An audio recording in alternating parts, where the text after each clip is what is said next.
नमस्कार विद्यार्थी मित्रांनो, VK सक्सेस क्लासेस मध्ये आपल्या सर्वांचं स्वागत आहे।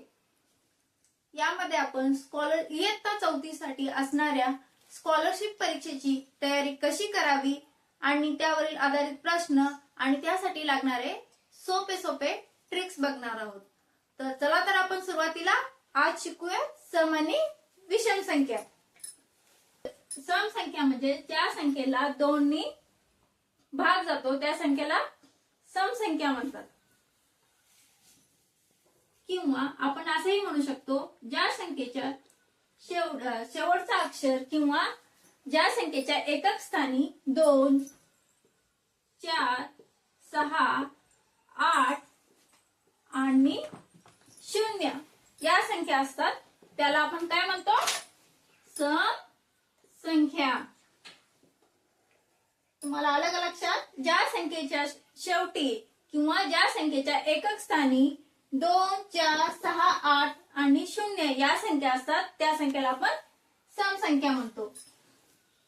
आता विषम संख्या कोणते? तर ज्या संख्येच्या शेवटी 1, 3, 5, 7 आणि 9 या संख्या असतात त्या संख्येला आपण काय म्हणतो? विषम संख्या। ज्या संख्येच्या शेवटी 1, 3, 5, 7 आणि 9 या संख्या असतात त्या संख्येला आपण काय म्हणतो? विषम संख्या। चला तर आपण उदाहरणाने बघूयात।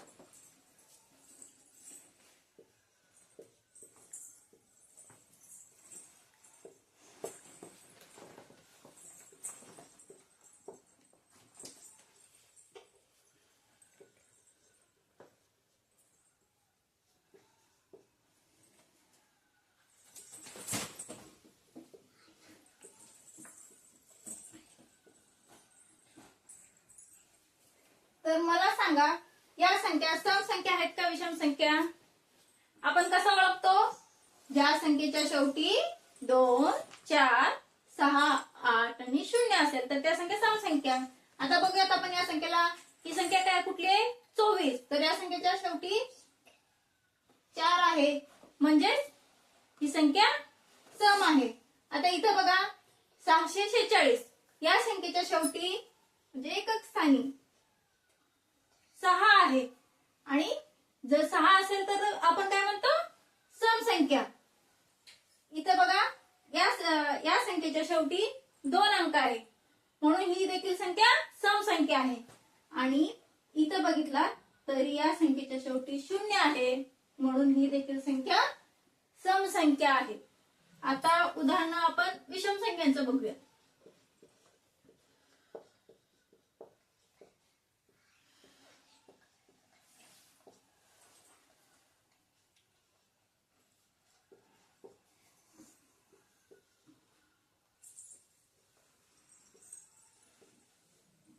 आता बघा ही कुठली संख्या आहे? 153। या संख्येच्या शेवटी 3 आहे मग 3 असेल तर आपण काय म्हणतो? विषम संख्या। आता ही संख्या बघा, या संख्येच्या शेवटी काय आहे? 5 आणि 5 असेल तर आपण काय म्हणतो? विषम संख्या। आणि या संख्येच्या शेवटी 7 आहे म्हणजे ही संख्या विषम आहे। आणि या संख्येच्या शेवटी 9 आहे। संख्या कितीही मोठी असू द्या तर फक्त तुम्ही शेवटची संख्या कुठली आहे ते बघायचं, त्यावरून ती संख्या सम आहे का विषम आहे हे तुमच्या लक्षात येईल। आता आपण बघूया सम आणि विषम या संख्येवर, सम आणि विषम या संख्येवर आधारित तुमच्या परीक्षेत येणारे प्रश्न कसे असतील ते बघूयात। आता आपला इथं समोर बघा तुम्ही प्रश्न काय दिलाय, तर त्यांनी प्रश्न दिले 1 ते 50 यामधील सम संख्यांची बेरीज किती? प्रश्न काय आहे? 1 ते 50 यामधील सम संख्यांची बेरीज किती? तर आपण काय करायचं? सुरुवातीला सर्वात मोठी संख्या कुठली आहे ते बघायचं। इथे कुठली दिली आहे? 50 आणि त्याला भागिले 2 करायचं, कारण याच्यामध्ये निम्मे सम संख्या असणार आहे, निम्मे विषम संख्या असणार आहेत. कारण 2, 4, 6, 8 आणि 0 बघा 5 आहेत. आणि 1, 3, 5, 7 आणि 9 देखील 5 आहेत. त्यामुळं निम्मे सम संख्या असणार आहेत, निम्मे विषम संख्या असणार आहेत. आता दोन्ही भाग घातला, बे के बे, बे दोन्ही 4, 1 राहिला, बे पाचे 10. म्हणजेच काय 25 सम संख्या आहेत आणि 25 विषम संख्या आहेत. मग आपल्याला 25 सम संख्या मिळाल्या. जर सम संख्यांची बेरीज, परीक्षेत प्रश्न असा आला की सम संख्यांची बेरीज आली तर काय करायचं. तुम्हाला माहितीये 50 च्या निम्मे 25, 25 गुणिले त्याच्या लगतची पुढची संख्या, 25 गुणिले त्याच्या पुढची म्हणजे या 25 च्या पुढची लगतची पुढची संख्या कुठली आहे तर 26 गुणिले 26 करायचं. मग उत्तर काय येणार तुमचं 650. कारण 25 सक्क 150 आणि 25 जणी 50 म्हणजे काय 650. मग मी तुम्हाला इथं पर्याय नाही दिले, पण याचं उत्तर काय येईल. जर सम संख्या असेल तर लक्षात ठेवा, सम संख्या जर असेल तर 25 गुणिले त्याच्या लगतची पुढची संख्या घ्यायची. आणि ते जर विषम संख्या, समजा जर इथं सम संख्यांच्या ऐवजी विषम संख्यांची बेरीज असं दिली असेल, विषम संख्यांची बेरीज असं जर प्रश्न विचारले तुम्हाला परीक्षेत, तर काय करायचं 50च घेतलाय आपण, 1 ते 50. फक्त बदल काय केलाय, समच्या ऐवजी विषम केलाय. मग इथं काय करायचं आपण, निम्मे 25 सम संख्या आहेत, 25 विषम आहेत. मग विषम संख्या देखील 25च येणार. आणि विषम संख्येची बेरीज करायचं असेल तर काय करायचं, 25 गुणिले तीच संख्या म्हणजेच काय 25 गुणिले 25. तुम्हाला 25 चा वर्ग माहितीये, 25 चा वर्ग किती 625. हे वर्ग वगैरे तुम्ही पाठ केलात ना, त्याचा असा फायदा येतो. कारण ती एखादी संख्या जर 2दा आली तर त्याचाच अर्थ काय होतो, त्याचा वर्ग. म्हणून 25 गुणिले 25 625. जर विषम संख्या असेल तर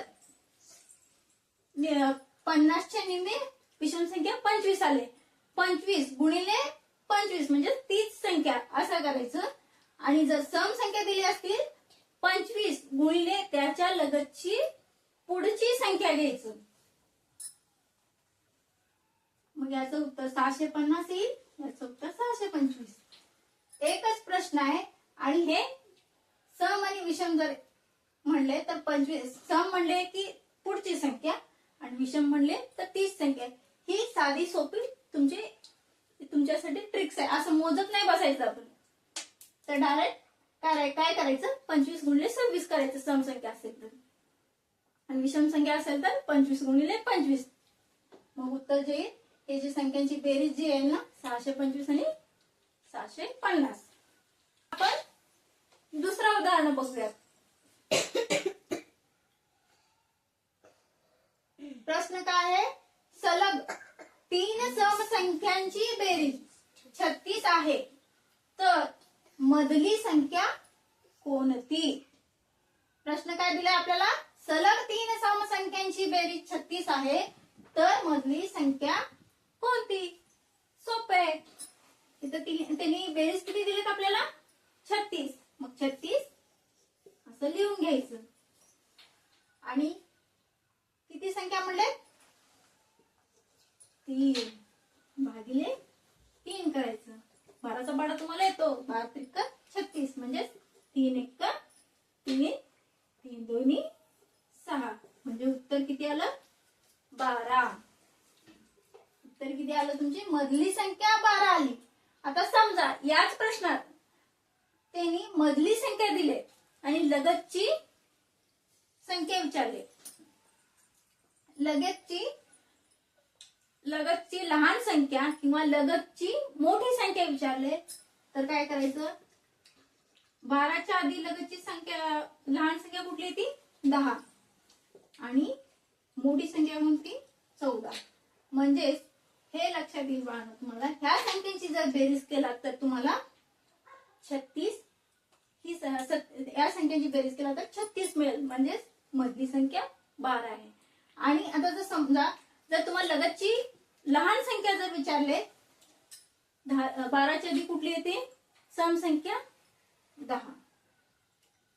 आणि 12च्या नंतर लगतची पुढची संख्या कुठली येते? 14. म्हणजेच काय? सलग 3 समसंख्या.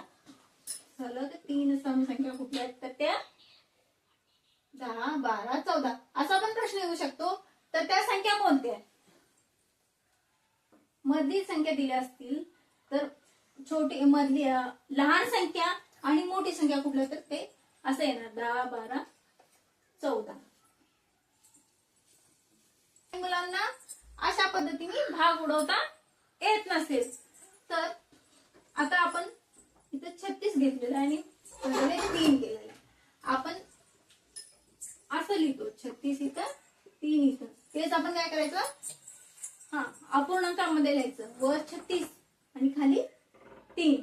मग काय करायचं? हे 3 1 3 म्हणजे काय खाली किती आलं? 1. आणि इथं तुम्हाला माहितीये 3च्या पाड्यात 3 आहे. 3 1 3 आणि 3च्या पाड्यात 6 आहे. 3चा पाडा 6 येईपर्यंत म्हणलं तर किती? आता म्हणा तुम्ही 3चा पाडा 6 येईपर्यंत 3 2 6 म्हणजेच काय? 12. म्हणजे रिकामी जागा भरायचंय. ही एकमेव सममूळ संख्या आहे. तुम्ही हे पाठ करूनच ठेवा. 2 ही एकमेव सममूळ संख्या आहे आणि बाकीचे सगळे समसंख्या ज्या आहेत ना त्या सगळ्या संख्या काय आहेत? संयुक्त संख्या. मूळ संख्या म्हणजे काय? तुम्हाला मूळ संख्या म्हणजे ज्याचे विभाजक फक्त 1 आणि ती संख्या असते त्याला, म्हणजेच काय? ज्या संख्येला फक्त 1 आणि त्याच संख्येने भाग जातो. ज्या संख्या मूळ संख्या म्हणजे काय? ज्या संख्येला 1 आणि फक्त त्याच संख्येने भाग जातो त्या संख्येला काय म्हणतात? मूळ संख्या. आणि संयुक्त ज्या संख्येचे दोनापेक्षा जास्त, ज्या संख्यांना 2 पेक्षा जास्त संख्येने भाग जातो म्हणजेच काय? 2पेक्षा जास्त विभाज्य असतं त्या संख्याला आपण संयुक्त संख्या म्हणतो. आता उदाहरणार्थ आपण 36च घेतलं तर तुम्हाला माहितीये 36ला 3 ने तर भाग जातोच, पण 12च्या पाड्यात 36 आहे, 4च्या पाड्यात 36 आहे आणि पुन्हा 6च्या पाड्यात 36 आहे. म्हणजेच काय? 1 तर आहेच, 1 ने तर जातोच, त्या संख्येने पण या संख्येला भाग जातोच. त्याचबरोबर 12, 4 आणि 6 एक संख्येने एकाने तर भाग जातोच त्याला. या 36 संख्येला 36 ने पण भाग जातं, पण त्याचबरोबर 12ने भाग जातं, 4ने भाग जातं, 6ने जातं आणि आपण मगाशी 3 ने पण भाग घालवले त्याला. म्हणजेच काय? या संख्येला 2पेक्षा जास्त संख्येने भाग जातं म्हणून या संख्येला काय म्हणतात? संयुक्त संख्या. ही एकमेव सममूळ संख्या आहे. हा प्रश्न घेण्यासाठी मला तुम्हाला मूळ आणि संयुक्त या संख्या समजाव्या लागल्या. काय आहे? दिलेल्या किंवा पुढे दिलेल्या म्हणजेच काय ऑप्शन मध्ये दिलेल्या 2 समसंख्यांमधील फरक काय म्हणले त्यांनी? फरक 6 आहे. तर त्या संख्या कोणत्या? मग काय करायचं? आपण डायरेक्ट ते खाली दिलेले किंवा पुढे दिलेल्या म्हणले त्यामुळे डायरेक्ट आपण ऑप्शन मध्ये यायचं आणि ऑप्शन मध्ये बघायचं ज्या संख्यांची वजाबाकी केल्यानंतर 6 येते. ज्या संख्यांची वजाबाकी केल्यानंतर 6 येते ती संख्या या पर्यायातून शोधायचं. 8 मधून 6 गेले किती येतं? 2. म्हणजेच हे पर्याय येणार नाही. 14 मधून 12 गेले किती येतात? 2. म्हणून हा पर्याय देखील येणार नाही. आणि वरचा जर बघितला तर 12 मधून 8 गेले तर किती राहतात 4, म्हणून हा देखील पर्याय येणार नाही. म्हणजेच काय 16 मधून 10 जर तुम्ही वजा केला तर किती उरतात 6. म्हणजेच आपला पर्याय क्रमांक 2 बरोबर आहे. आपल्याला कारण प्रश्नच त्यांनी म्हणलेले आहेत की दोन समसंख्यामधील फरक 6. म्हणजेच काय करायचं आपण वजाबाकी. मग ऑप्शन मध्ये डायरेक्ट घ्यायचं. मग कुठल्या संख्यामध्ये बघायचं की फरक 6 आहे. पटकन 16 मधून 10 गेले 6 राहिले. मध्ये दिले असतील त्यांनी विषम, मूळ,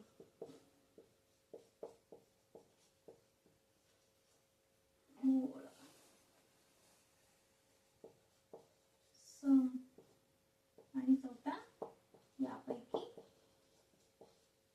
नाही असे तुम्हाला पर्याय असतील. तसा आपल्याला प्रश्न काय विचारला त्यांनी, एखाद्या समसंख्याला 1 ने गुणिले असता ती संख्या डॅश राहील. आता आपण उदाहरण बघितलं, 2 नी 1 ला गुणिले किंवा 1 नी 2 ला गुणले, 1 ने 2 ने गुणला तर उत्तर काय येईल 2. मग दोन्ही मध्ये फरक झाला का, 2 ही संख्या 2च राहील. म्हणजेच काय एखाद्या, अजून जर दुसरा उदाहरण घेतलं तर 4 गुणिले 1 केला असतं तर 4च येतो. म्हणजेच काय एखाद्या समसंख्येला 1 ने गुणला असता तर ती संख्या समच राहते. किंवा इथे जर समजा विषम दिले असतील तरी पण सेम. तर विषम 3 आहे, 3 गुणिले 1 केलं तर उत्तर 3च येतं.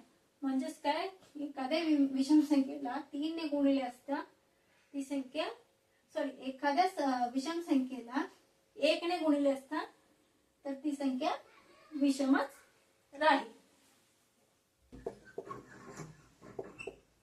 बेरीज केली असता,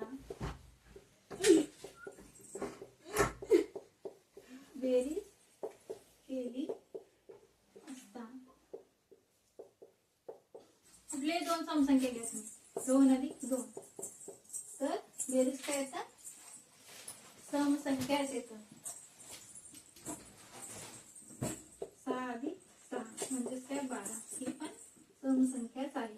कुठल्याही दोन समसंख्यांची बेरीज केली असता बेरीज समसंख्याच येते. आणि कोणत्याही दोन विषम संख्यांची, तर समसंख्यांच्या ठिकाणी जर विषम असेल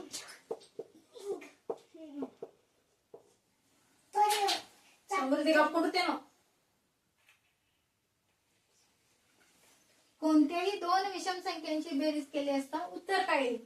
तर आता 3 विषम संख्या आहे, 9 विषम संख्या आहे. तर या दोन्ही संख्यांची बेरीज केली असता तर काय येतं 12. म्हणजेच काय कोणत्याही दोन विषम संख्यांची बेरीज केली असता उत्तर काय येतं बेरीज समसंख्येची. समसंख्येची बेरीज केली असता समच येतं आणि विषम संख्येची बेरीज केली असता सुद्धा विषम संख्याच येते. दिलेल्या अंकाच्या प्रश्न बघा, दिलेल्या अंकाच्या कोणत्या स्थानिक किमतीवरून किंवा दिलेल्या कोणत्या स्थानिक किमतीवरून ती संख्या सम आहे का विषम आहे हे आपण ठरवतो. तर तुम्हाला माहिती आहे की आपण शेवटच्या अंकावरून ती संख्या सम आहे का विषम आहे हे ठरवतो. म्हणजेच पर्याय त्यांनी असं दिलेलाच ना की एकक स्थानच्या, दशक स्थानच्या, शतक स्थानच्या आणि हजार स्थानच्या.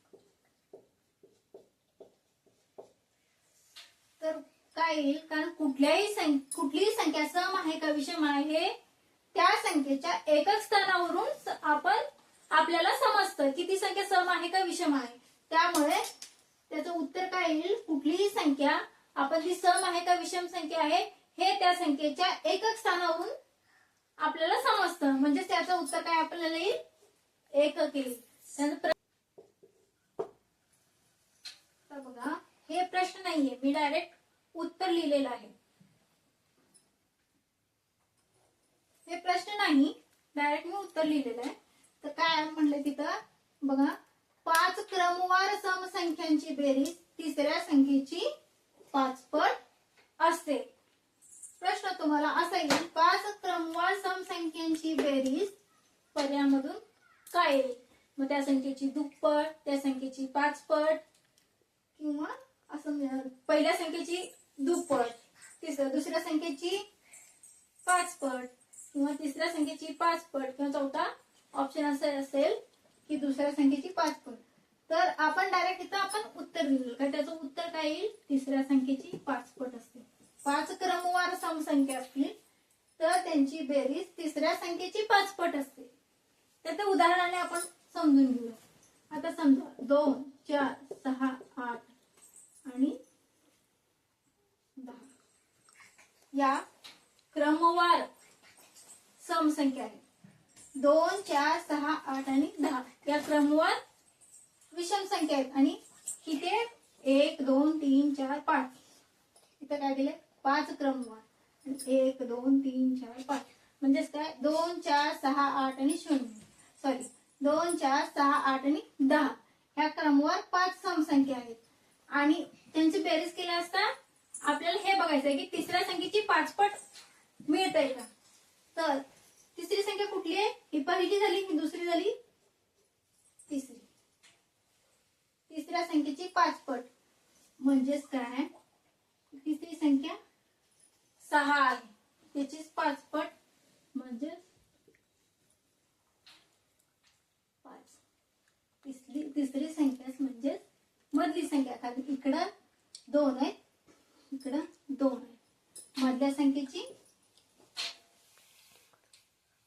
5 पट म्हणजे काय करणार आपण? 5 क्रमवार तिसरी संख्या म्हणजे मधली पण म्हणतो आपण, तिसरी पण म्हणतो. हे बघा, कारण इकडं 2 आहे, इकडं 2 आहे. 6 गुणिले 5 किती? 30. 6, 5, 30. बघा आता बेरीज करून तेवढं येते का? हे बघा 10. 6 आणि 4 किती येतात? 10. 10 अधिक 10 20. आणि 8 अधिक 2 10 म्हणजेच काय 20 अधिक 10 30. आलं का नाही उत्तर? इथं समोरच आलं का नाही की 5 क्रमवार समसंख्या. इथं आपण 5 क्रमवार समसंख्या घेतली. मधली संख्या कुठली ती 6, त्याची 5 पट म्हणजेच काय 5 क्रमवार संख्या म्हणत मग 5. 6 गुणिले 5 केलं, उत्तर किती आलं? 30. आणि हे तुम्ही चेक पण केलं, कारण 6 अधिक 4 म्हणजे 10, हे 10 20 झाले. हे 8 आणि 2 हे 10, हे 10, हे बघा 1, 2, 3 म्हणजे 10, 10, 10, 20, 30. चला तर आपण आज इथंच थांबूयात. व्हिडिओ जर आवडला तर लाईक, सबस्क्राईब, चॅनलला सबस्क्राईब करा आणि तुमच्या मित्रांना शेअर नक्की करा. आणि